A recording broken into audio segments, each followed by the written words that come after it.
Bentrokan antara anggota sebuah ormas dan Karang Taruna terjadi di perempatan Sentra Grosir Cikarang, Kabupaten Bekasi, Jawa Barat. Kedua kubu saling serang menggunakan kayu dan besi. Bentrokan yang dipicu rebutan lahan membuat panik para pedagang yang berada di Pasar Tumpah Cikarang. Beruntung, aparat kepolisian dari Mapolres Metro Bekasi tiba di lokasi dan berupaya membubarkan kedua kubu. Petugas bahkan harus melepaskan tembakan ke udara berkali-kali.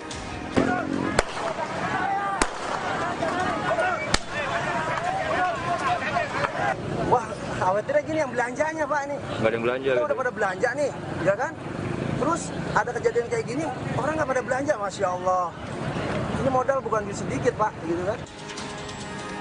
Tidak ada korban jiwa dalam peristiwa ini, sementara polisi masih menyelidiki penyebab bentrokan tersebut. Dari Kabupaten Bekasi, Jawa Barat, Didit Junaidi, iNews melaporkan.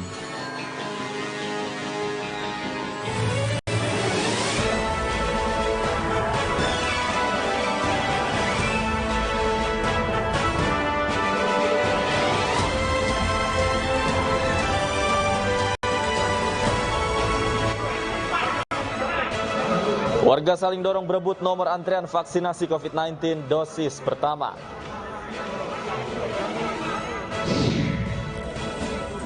Tangis haru keluarga sambut kedatangan jenazah teknisi Rimbun Air.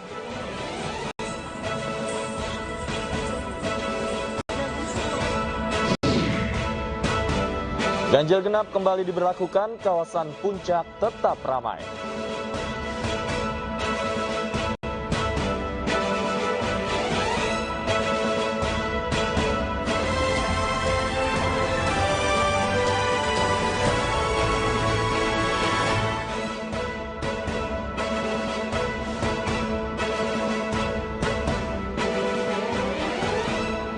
Halo, selamat sore pemirsa, demikian tadi berita pilihan iNews sore hari ini bersama saya Davi Pratama dan rekan saya Syafati Suryo yang akan bergantian menyampaikan informasi selama 2 jam ke depan.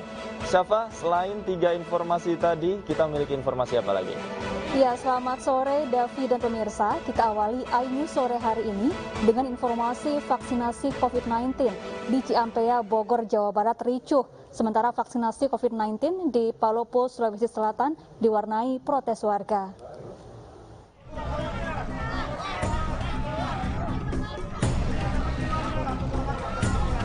Aksi saling dorong tak terhindarkan saat puluhan warga berebut nomor antrian vaksinasi COVID-19 dosis pertama di Desa Tegalwaru, Ciampea, Kabupaten Bogor, Jawa Barat. Mereka berebut karena khawatir tak kebagian vaksin. Petugas pun kewalahan menghadapi warga.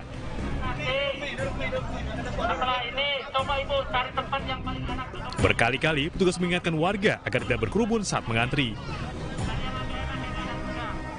Antri apa? Antri kok divaksin. Oh, mau divaksin. Ya. Udah berapa lama Ibu ngantri? Kenapa? Udah berapa lama Ibu ngantri? Udah ada 1 jam. 1 jam ya. Sekitar 500 dosis vaksin disiapkan oleh Polres Bogor yang bekerja sama dengan pemerintah Desa Tegalwaru. Kita datangnya dari Polres Polsek. Berapa jumlah? Jumlah seluruhnya ada berapa? 500 warga. Pertama apa? Ini vaksin pertama. Vaksin pertama, jumlahnya 500 ya? Kerumunan ini menjadi evaluasi penyelenggara untuk meningkatkan layanan dan mengatur antrian di vaksinasi dosis kedua nanti. Dari Bogor, Jawa Barat, Wildan Hidayat, iNews melaporkan.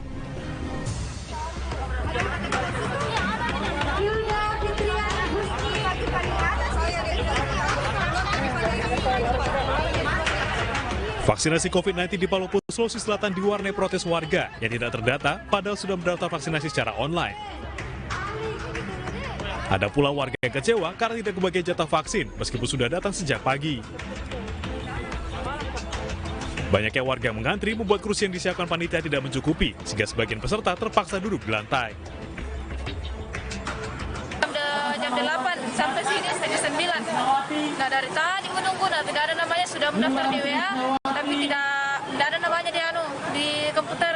Jadi mending pulang dari tadi menunggu, nah sampai sekarang tidak ada.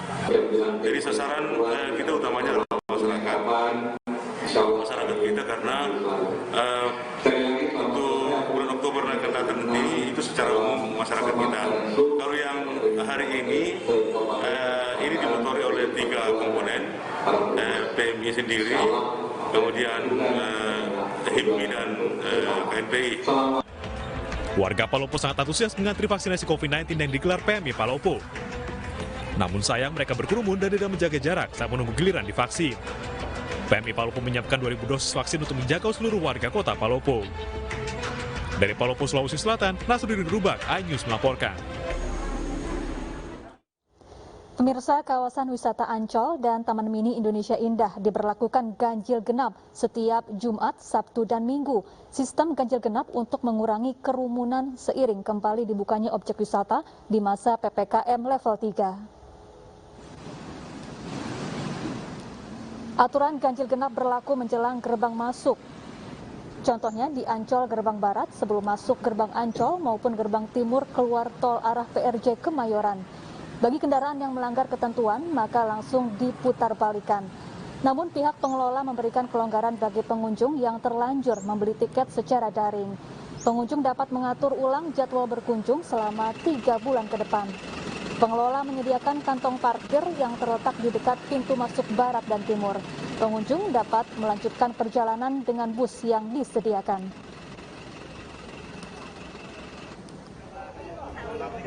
Sistem ganjil genap juga diterapkan di sepanjang jalan menuju dan dari Taman Mini Indonesia Indah, Jakarta Timur sejak kemarin Jumat 17 September. Namun ganjil genap hanya berlaku bagi kendaraan roda 4. Terdapat 2 pos pengendalian mobilitas di TMII, yakni di depan gerbang pintu 1 dan di Taman Segitiga. Ganjil genap berlaku selama akhir pekan, yakni mulai setiap Jumat, Sabtu, dan Minggu mulai pukul 12 siang hingga pukul 6 sore.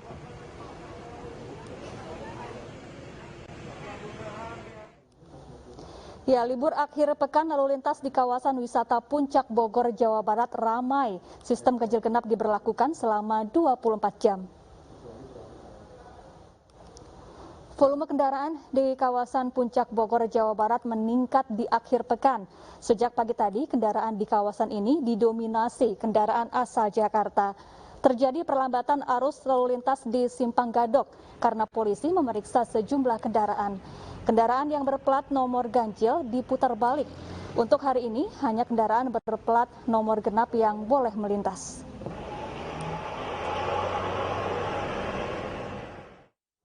Dan untuk informasi terkini, kita menuju Simpang Gadok, Puncak, Jawa Barat. Sudah ada rekan kami, Vito Erlangga, yang akan melaporkan kondisi penerapan ganjil genap di sana.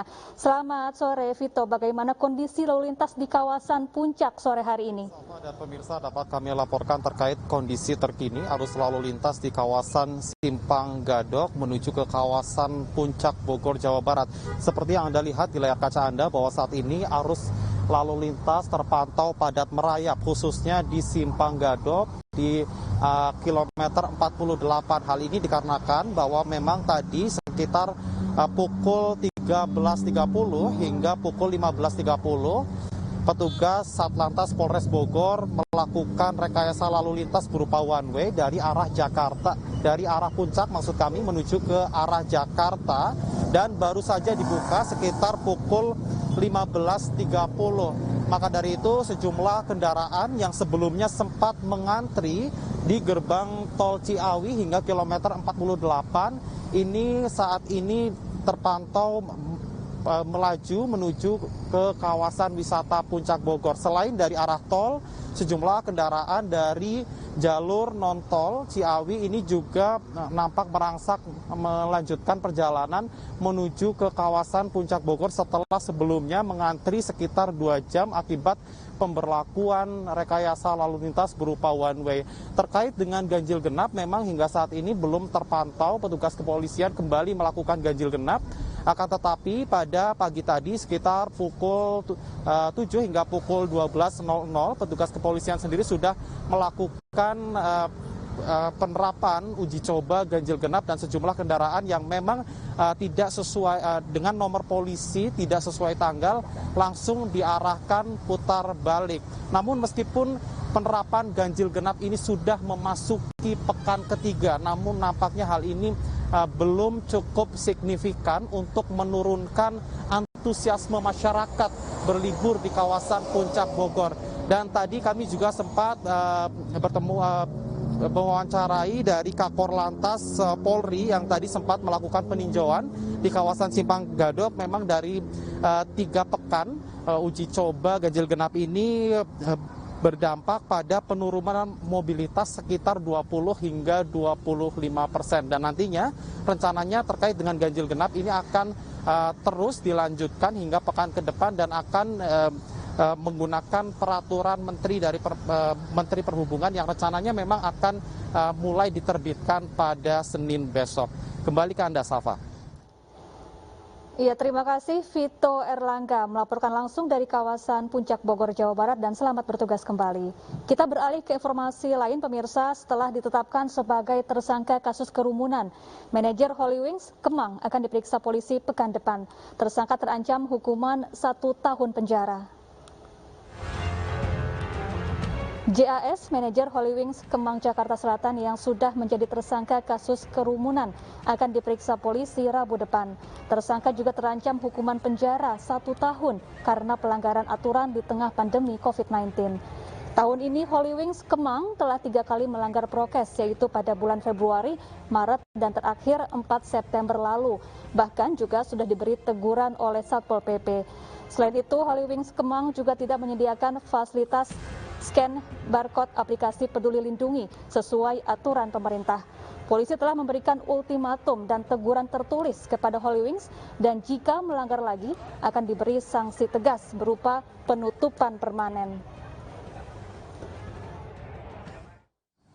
Oleh karena itu, maka dari penyidik Polda Metro menetapkan ditingkatkan ke penyidikan dan saat ini kita umumkan 1 orang tersangka untuk langsung disidik. Kita tetapkan sebagai tersangka dan rencananya akan dipanggil atau akan dimintai keterangan pada hari Rabu besok.